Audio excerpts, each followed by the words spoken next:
वैसे तो हम लोग खाने में तो बहुत आगे हैं, खाने ही के लिए इतना खाता है, इतना खाता, खाली सुने कि दावत है। उसके बाद में 4 बजे जो असर के बाद अगर कुछ नाश्ता भी करने की तबीयत चाहती है ना तो वो नहीं करता, खाली इंतजार में है कि बस जाएंगे। और खाता है तो एकदम पूरा हलक तर नेटवा तक खा लेगा। यहाँ तक है, मैंने पानी रखने की जगह नहीं है, रखा गिलास अगर पानी रख भी दिया और अगर कहीं डकार लेगा तो या कुछ बोलेगा ना तो बोली नहीं निकलती है, बातें निकल जाती है। हाँ, इतना खाए रहता है, सिर्फ खाने के लिए आए हैं। क्या अल्लाह ने हम लोगों को लिए सिर्फ खाने के लिए पैदा किया? खाना हमारे लिए है, हम खाने के लिए नहीं है। कितनों को आपने सुना होगा ऐसों को जिनके पास एक रोटी क्या, रोटी का एक टुकड़ा भी नहीं रहता, फिर भी उनको ये मालूम था कि अल्लाह ने पैदा किया है तो अल्लाह हमें रिस्क देगा, खाना खिलाएगा। इतना पुख्ता यकीन रख करके और अल्लाह की इबादत करते थे, नेक काम करते थे, उन्हें खाना मिलता था। आज हम लोग खाना के पीछे भागते हैं। वो चीज अपने अंदर हम पैदा करें कि हम खाने के लिए ना भागें, खाना खुद हमारा और आपका इंतजार करता हुआ नजर आवे। लेकिन वो होगा कब? जब हम और आप उस रास्ते पर आकर के खड़े हो जाएंगे, उस रास्ते पर गामजन हो जाएंगे, तब ये होगा। घर भैया आया, कौन है, क्या नाम है उनका? नियामत साहब। अच्छा ये बताइए, योको को रिश्तेदार कोई है आपका? सब तो डुमरिए है, रिश्तेदार को नहीं आया, खा के सब सो गया है। एक ठो है न, वो भी भूल भटक के है। वरना तो आज मेहमानी भी लोग जाता है तो बहुत ठाट बाट से जाता है, और वो खाने के बाद सबसे पहले उसको कि कहाँ सुतबो। उस सुतने के चक्कर में लोगों, साहिब खाना ने इतना अच्छा जलसा सजाया, इतना खर्च किया है, किस लिए किया? एक चीज जाने, ये जिस्म है और ये जिस्म में जान है, जान जिस्म में है। अगर ये तन से, ये धड़ से, ये जिस्म से, इन आज़ा से अगर जान बाहर हो जावे, निकल जावे, रूह निकल जावे, तो ये बॉडी कोई काम के है? अरे जोर से बोलिए, कोई काम के है? जिस्म है तो उसके लिए जान जरूरी। अगर जान है तो जिस्म कामयाब है, जान अलग जिस्म अलग, कोई वैल्यू है? बिहान उठा के लगा के गड्ढा खोद करके, कब्र खोद के ले जा रख करके वापिस आ जाएगा। क्योंकि एक छोटी सी चीज जिसे कहते हैं दिखने में नहीं आती, वो चीज है लेकिन वो हम देख नहीं पाते। वो है तब तक हमारी अहमियत है। रूह भी हो और जिस्म भी हो तब जिंदगी का मजा है। एक चीज देखे, रूह भी है, जिस्म भी है, लेकिन रूह की तबीयत खराब है, रूह बीमार है। कहते हैं ना कि आदमी बीमार है, वो रूह ही बीमार है, रूह ही से सब कुछ है। रूह है तो हाथ में अगर वैसे नाखून लगाते हैं तो उससे जलन महसूस होती है, चोट लगती है तो उससे दर्द का एहसास होता है। कब? जब जिस्म में रूह है, जान है, तब। अगर बीमार हम हो जावे, हम बीमार हो जावे, आप बीमार हो जावे, तो बढ़िया से बढ़िया खाना भी ला करके दे, और जैसे ही खाइएगा, जैसे बुखार उखार है और खाइएगा तो क्या कहते हैं, खाने वाला क्या कहता है, खाना एकदम जायकादार नहीं है, स्वाद नहीं है, खाना ठीक नहीं है। अरे खाना ठीक है, तुम्हारी तबीयत ठीक नहीं है, इसलिए खाना कड़वा लग रहा है। पहले तबीयत अच्छी हो तो खाना अच्छा लगता है।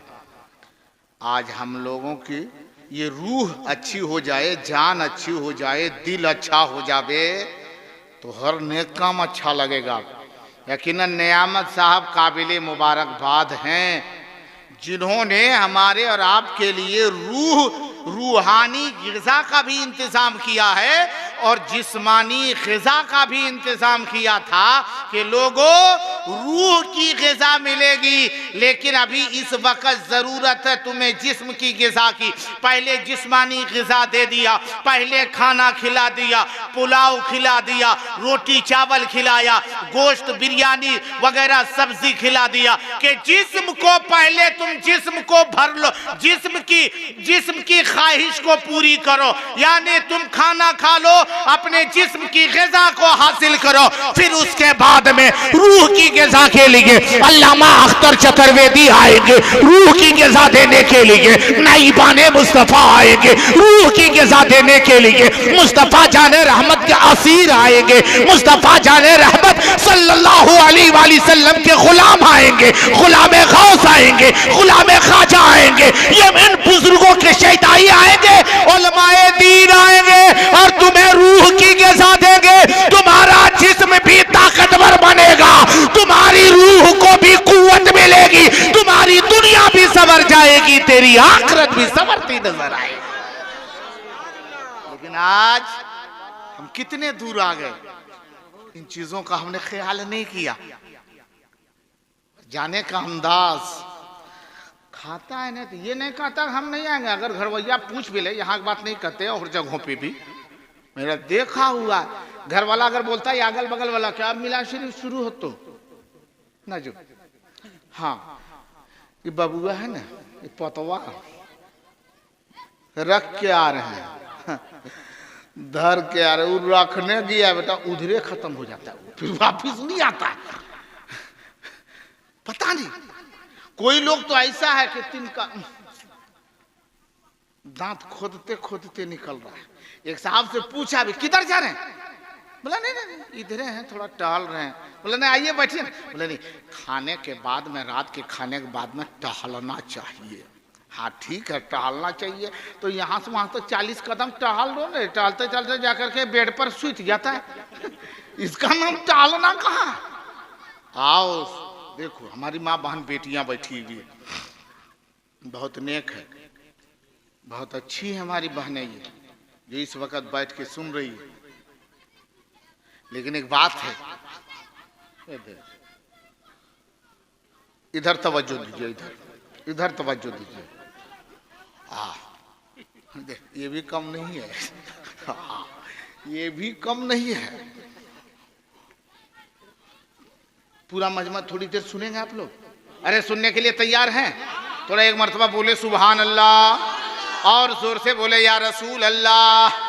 माशाअल्लाह हमारी माँ बहन बेटियां बैठी हैं, आप भी बैठे। मैं बताऊंगा ये कौन सा प्रोग्राम, अकीका है कि खतना है? अकीका भी है और खतना भी है। खतना क्या है और अकीका क्या है, अकीके से फायदा क्या है, इंशाअल्लाह रहमान बताएंगे। आप भी सुने हमारी बहनें और आप भी सुनो हमारे भाइयों, अकीके के ताल्लुक से इंशाअल्लाह बताऊंगा। और जितना ध्यान से आप सुन रहे हैं मेरे भाई, मेरे बुजुर्ग चचा, उससे कहीं ज्यादा ध्यान से हमारी बहन और बेटियां सुन रही हैं, हमारी माएं सुन रही हैं, वो सुनती हैं। और एक चीज भी जाने कि उन लोगों का दिल, हमारी माँ बहन बेटियों का दिल जितना नरम है, रहमो करम के बूंद जितना उनमें है, हम मर्दों में कम है। लेकिन एक बात है, कभी कभार वो जब गुस्सा हो जाती है ना, जैसे एक बुजुर्ग का वाकया याद आ गया। बेटा रे बतिया नहीं, इधर देख, आप लोग बैठिए बैठिए बैठ जाइए, बस उधर का ध्यान मत दीजिए, इधर तवज्जो दे। पूरा मजमा बोले या रसूल अल्लाह और जोर से बोलो सुभान अल्लाह। एक बुजुर्ग है, अल्लाह के बहुत बड़े वली है, पाए के बुजुर्ग है, बाकरामत वली है, बहुत सारे उनके मुरीदीन थे। कुछ मुरीदीन तो करीब के थे जो मुलाकात हमेशा पीर साहब से किया करते थे, गाहे बगाहे रास्ते में वगैरह में, मस्जिद में, खानका में मुलाकात उनसे हो जाती थी। कुछ मुरीदीन दूर दराज के थे, जो मुलाकात नहीं कर पाते थे, एक मर्तबा एक मुरीद के दिल में ख्याल पैदा हुआ कि चले अपने पीर साहब से मुलाकात करावे, लेकिन तन्हा जाएंगे, वो भी हमारे पीर भाई हैं, हो सकता है वो भी जाएगा, उनको पहले पूछता। जब उनसे पूछा कि आप जाओगे, मैं पीर साहब से, अपने वली, अपने बुजुर्ग से मुलाकात करने जाना चाहता हूँ, आपको भी ख्वाहिश है? उन्होंने कहा मेरी तबीयत भी चाह रही कि मैं भी पीर साहब से मुलाकात करने जाऊँ। कहा चलो हम 2 हो गए, चलो तीसरे को खबर मिली तो वो कहा मैं भी जाऊंगा। इस तरीके से 5-7 लोग तैयार हो गए। कहा चलो पीर साहब से मुलाकात करके आते हैं। ना उस वक्त मोटरसाइकिल है, ना मारुति है, ना 4 पहिया है, ना 6 पहिया है, ना 8 पहिया है। वो पैदल सफर, अगर किसी के पास अगर कोई सवारी होती थी तो घोड़ा होता था, ऊंट होता था, हाथी होता था, खच्चर होते, उस पे सवार होके जाते। इनके पास कुछ भी नहीं था, ये सबके सब पैदल चले। कहाँ? अपने पीर साहब से मुलाकात के लिए। मसाफत तय होती जा रही है, रास्ता कटता जा रहा है, वक्त बीतता चला जा रहा है। चलते गए, पहुंच गए वो गांव जो गांव उनके पीर साहब का था। जब वहां पहुंचे तो किसी से पूछा कि फला साहब का, पीर साहब हमारे हैं, फला साहब हमारे, वो सरकार का घर कौन है?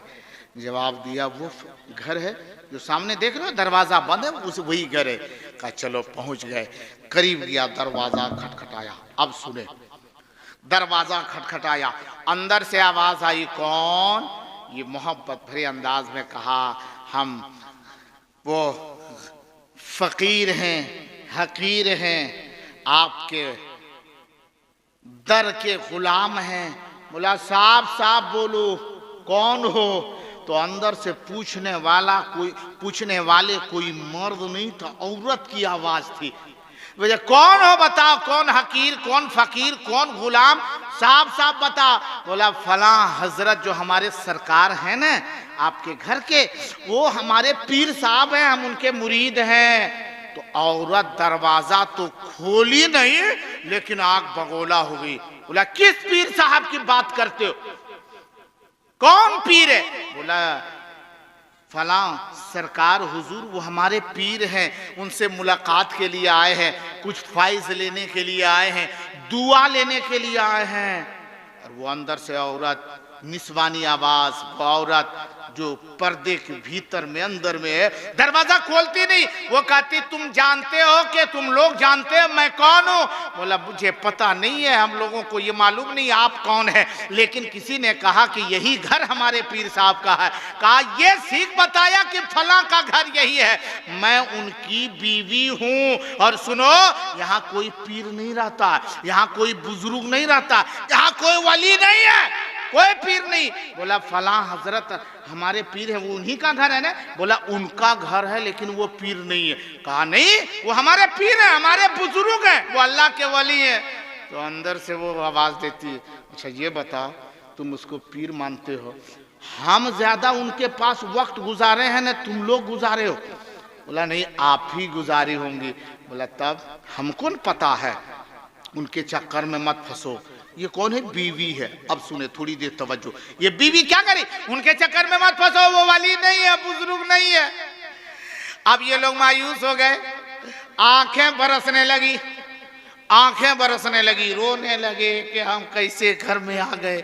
वो तो हमारे पीर साहब हैं, हमारे पीर की इतनी बेहुरमती हो गई, इतनी ऊंची नीची बात, ये भला बुरा कहने वाली ये औरत हकीकत में उनकी बीवी है, हमारे पीर साहब की अहलिया है, हमारी ये वो क्या कहते हैं माँ है, पीर साहब की बीवी माँ है कि दाखिल है। हम क्या कर सकते हैं? पता नहीं क्या सच्चाई है। पता लगाया कि पीर साहब गए किधर हैं। किसी ने कहा फला वो उधर जंगल की तरफ जाते हैं रोजाना, उधर ही गए होंगे। अब ये लोग जंगल की तरफ सफर बांधे, रखते सफर बांधा, चलते चले गए, चलते चले गए। कुछ दूर गए का अभी तक जंगल पहुंचे नहीं, अब पहुंचे तब पहुंचे। अचानक देखते क्या है कि जंगल करीब है, लेकिन वहां से उधर से कोई शख्स आ रहा है, लेकिन पैदल नहीं आ रहा है, घोड़े पर बैठ के नहीं आ रहा है, ऊंट पर सवारी करके नहीं आ रहा, हाथी के पीठ पर लद के बैठ के नहीं आ रहा है एक शेर पर सवार होकर के। अब इन लोगों का दिल धक धक करने लगा कि पता नहीं वो बाघ उधर से जंगल का शेर आ रहा है, कहीं हम लोगों को कुछ नुकसान ना पहुंचा दे।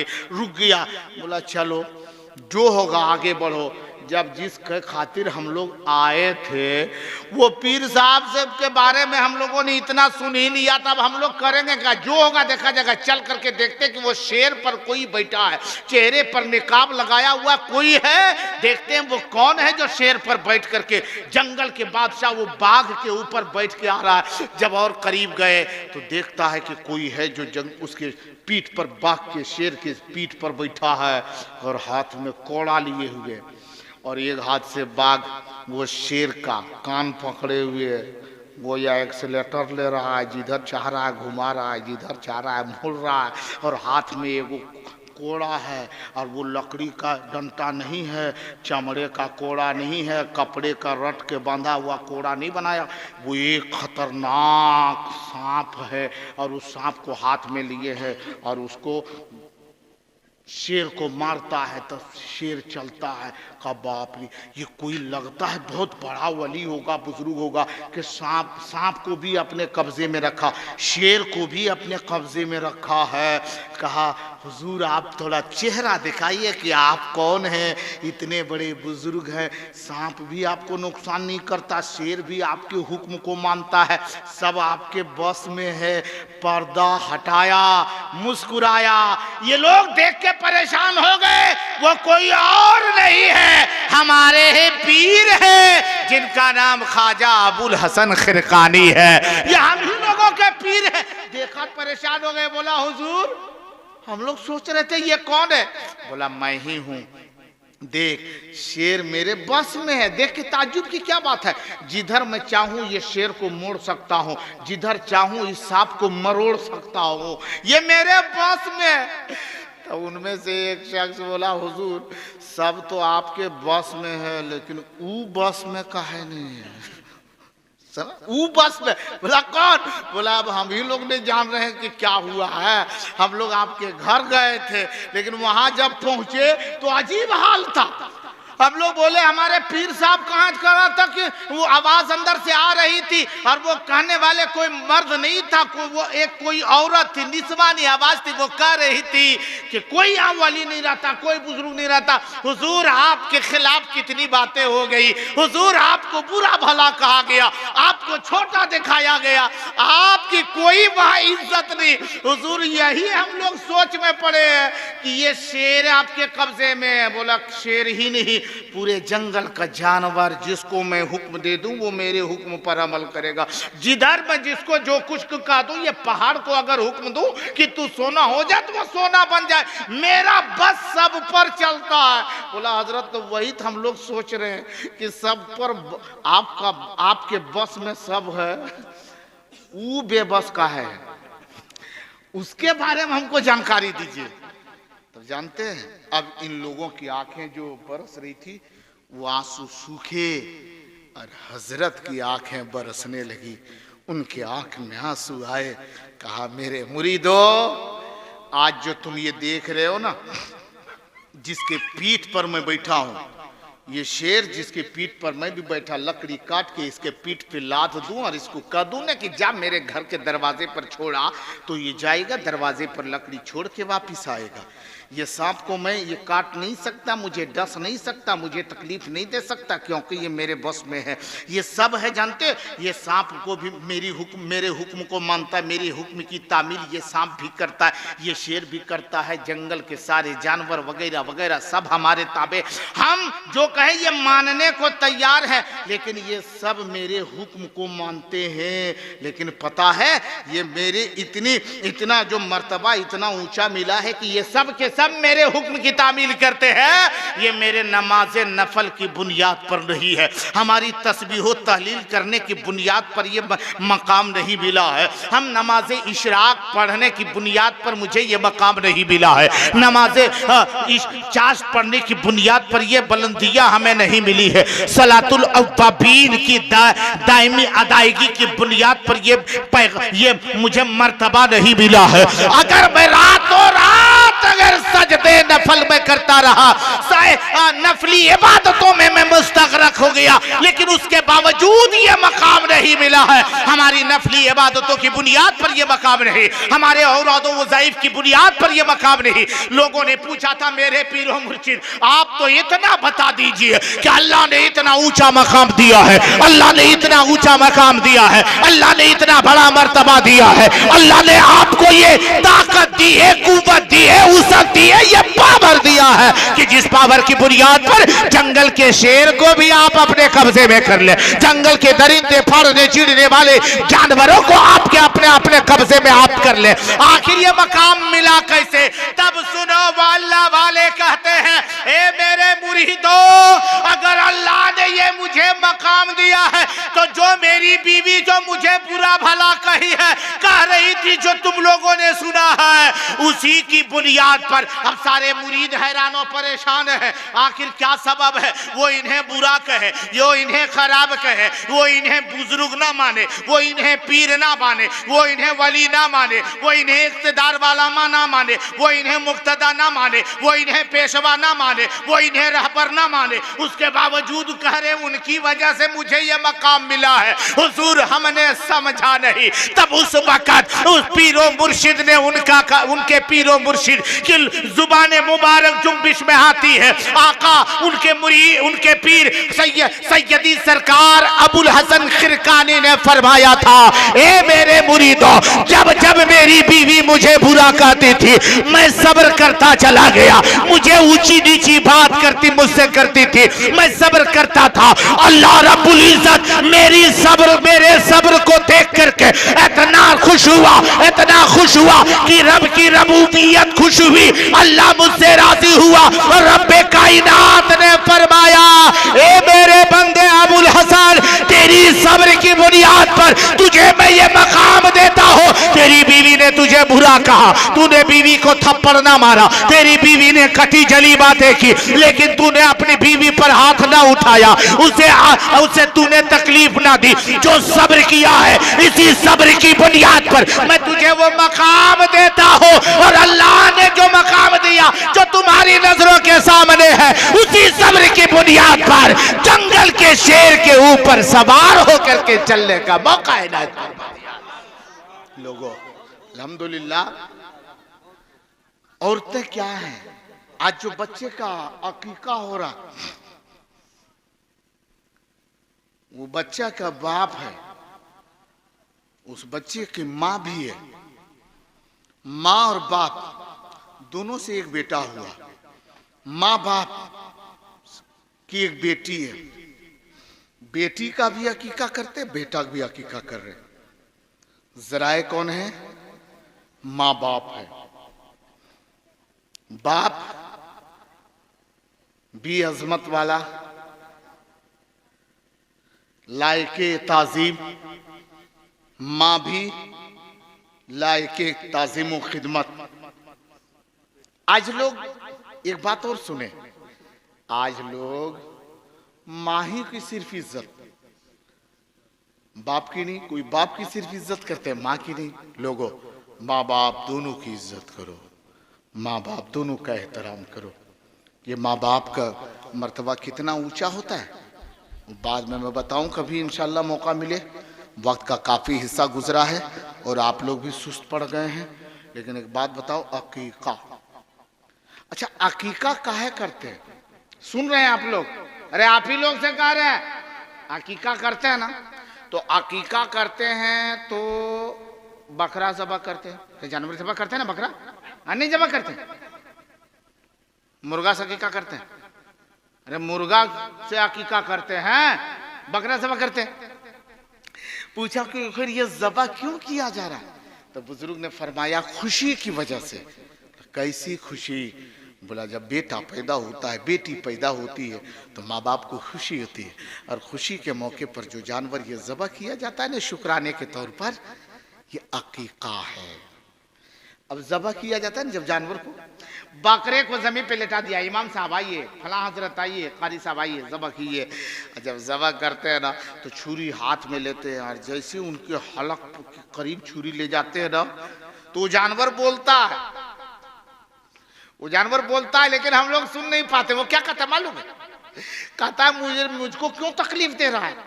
मेरे गले को क्यों काटना चाहता है, मुझे क्यों हिलाक करना चाहता है, मुझको क्यों ज़बह करना चाहता है, अरे मुझे क्यों मौत के घाट उतारना चाहता है। तो जवाब क्या मिलता है, खुशी की बुनियाद, खुशी मिली इसलिए तुमको ज़बह कर रहे। तो जानवर बोलता है खुशी किसको मिली है, बोला फलां का बेटा, उसका अकीका करना है, फलां का बेटी, फलां की बेटी, उसके अकीके के तौर पर तुम्हें ज़बह किया जा रहा है, ये खुशी है। जानवर कहता है खुशी उसको है कि हमको है, नहीं उन लोगों को है। बोला फिर हमको काहे तकलीफ दे रहा है, जिसको खुशी हो उसके साथ करोगे। लेकिन नहीं, हम जानवर ज़बह करते और उस वक्त दुआ पढ़ते हैं। क्या दुआ पढ़ते मालूम, इन्नी वज्जहतु वजहिया लिल्लज़ी फ़तरा समावाति वल अर्ज़ हनीफ़ा वमा अना मिनल मुशरिकीन इन्ना सलाती व नुसुकी व महयाया व ममाती लिल्लाहि रब्बिल आलमीन ला शरीक लहू व बिज़ालिका उमिरतु। उस वक़्त ज़बह करने वाला कहता है ये कुर्बानियाँ, ये नमाज, ये इबादत, ये तकवा, ये तहारत मौला सब तेरे लिए, तेरा कोई शरीक नहीं। और ए जानवर, ओ जानवर, ओ अल्लाह की मखलूक, कात में से वो बेजुबान जानवर जिसे मैंने तुझे जमीन पे लेटा दिया, अब तेरे हलक पर छुरी चलेगी, अब तेरे हलक को हम काटेंगे, अब तेरे रगों से हम खून के फव्वारे बहते देखेंगे, दिखाएंगे। किस लिए, या अपने फायदे के लिए नहीं, तुझसे कोई दुश्मनी है वो दुश्मनी निभाने के लिए नहीं, इसलिए मैंने ऐसा करता। वो बिज़ालिका उमिरतु व अना मिनल मुस्लिमीन, इसी का मुझे हुक्म दिया गया है, यही तो अल्लाह और रब से हुक्म है। वो मैं अपने मदीने वाले आका की सुन्नत, खुदा की हुक्म की और खुदा की हुक्म की तामील कर रहा हूँ। मैं तुझे तकलीफ नहीं दे रहा, बल्कि मैं तुझे नबी की सुन्नत पर लेटा करके ज़बह करके यकीनन तेरी कुर्बानी पेश कर रहा हूँ, ताकि तेरी भी आखिरत संवर जाए। और जिसके माँ बाप ने या हकीके के लिए तुझे चुना है, उनके माँ बाप को भी अल्लाह तबारक तआला अपनी बारगाह में मकबूल फरमा ले। हाज़िही हकीकतो फला बिन फला दमुहा बिदमिही लहमुहा बिलहमिही अज़मुहा बिअज़मिही जिल्दुहा बिजिल्दिही शारुहा बिशारी। मतलब है, मकसद है उसका, ज़बह किया जाता है। कहते ये जानवर तुझे ज़बह किया ना, लेकिन इससे फायदा क्या, इस बच्चे का अकीका हो रहा है ना, नाम लिया जाता है फला के बेटे फला की तरफ से अकीका, दमुहा बिदमिही। ये अल्लाह, इस बच्चे के जिस्म में तूने खून दिया, इस बच्चे के जिस्म में रंगों में खून है, दमुहा बिदमिही, मौला उस बच्चे के जिस्म में खून है, उस खून के बदले में ये जानवर की खून को कुर्बान कर देता हूँ। मौला इस कुर्बानी को कबूल फरमा। दमुहा बिदमिही लहमुहा बिलहमिही, मौला उस बच्चे के जिस्म में गोश्त है, उस गोश्त के बदले में जानवर की गोश्त को कुर्बान करता हो। मौला उस बच्चे के जिस्म में चमड़ी है, उस चमड़े के बदले में जानवर के चमड़े को कुर्बान करता हो। शारुहा बेशारी, बच्चे के जिस्म में बाल है, उस बाल के बदले में इस जानवर के बाल को कुर्बान करता हो। कभी दुआ पढ़ी जाती है अज़मुहा बिअज़मिही, बच्चे के जिस्म में हड्डियां हैं, हड्डियों के बदले में इस जानवर के हड्डी को कुर्बान करता हो। ए मौला तू इस कुर्बानी को कबूल फरमा ले और उस बच्चे को दुनिया की बलाओं से हिफाजत फरमा और उसके वालिदैन की आखिरत को कामयाब व कामरान अता फरमा।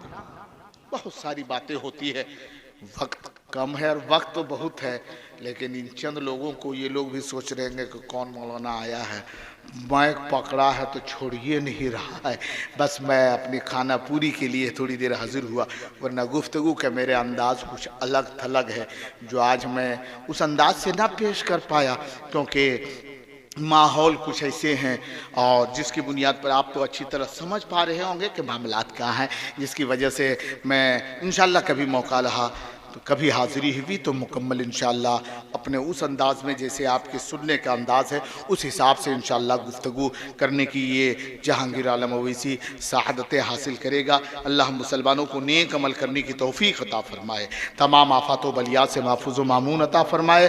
मौला जिस मकसद से साहिब खाना ने महफिल रसूल का एहतमाम किया है उन्हें मकसदों में कामयाबी व कामरानी अता फरमा। या अल्लाह इस हकीर फ़कीर ने जो गुफ्तगू की है उसमें जो खामियाँ हुई होगी मौला उसे तो माफ़ अता फरमा, गलतियों को दरगुजर फरमा। अस्तगफिरुल्लाह रब्बी मिन कुल्लि ज़ंबि व अतूबु इलैह। ला इलाहा, कलमा जोर से सारे लोग पढ़े, ला इलाहा इल्लल्लाहु मुहम्मदुर रसूलुल्लाह सल्लल्लाहु तआला अलैहि वसल्लम। अस्सलामु अलैकुम व रहमतुल्लाह।